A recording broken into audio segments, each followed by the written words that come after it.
అది ఒక అందమైన చిన్న గ్రామం.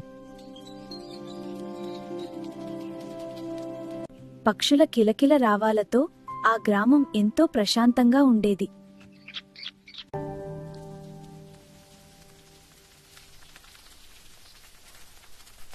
చింటూకి ప్రతి విషయం ఒక ఆశ్చర్యమే. చీమ నడిచినా చూసేవాడు, పక్షి ఎగిరినా నవ్వేవాడు.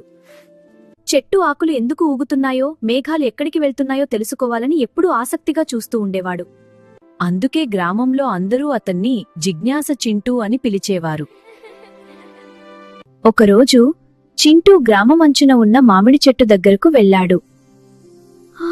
చింటూ మామిడి పండును చేతిలో పట్టుకుని ఒక ముక్క కొరికాడు. అది ఎంతో తీయగా, ఎంతో రుచిగా ఉంది.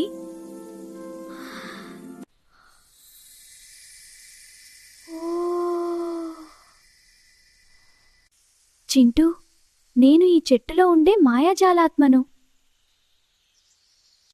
చింటూ, నువ్వు దయగల కుర్రాడివి. ప్రకృతిని ప్రేమగా చూసే మనసు నీకుంది. చింటూ, నీ మంచితనానికి బహుమతిగా నీకు 3 కోరికలు నెరవేర్చుతాను. చింటూ క్షణం ఆలోచించాడు. నా గ్రామంలోని పిల్లలందరికీ ఎప్పుడూ తినడానికి సరిపడా ఆహారం ఉండాలి అని మొదటి కోరిక కోరాడు.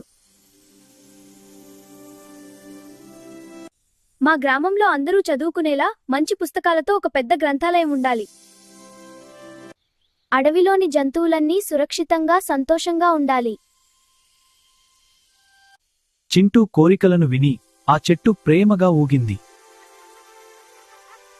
చింటూ, నీ మనసు చాలా మంచిది.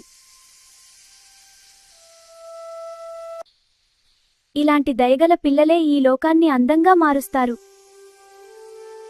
చింటూ, నువ్వు కోరిన అన్ని కోరికలు నేను నెరవేర్చుతాను.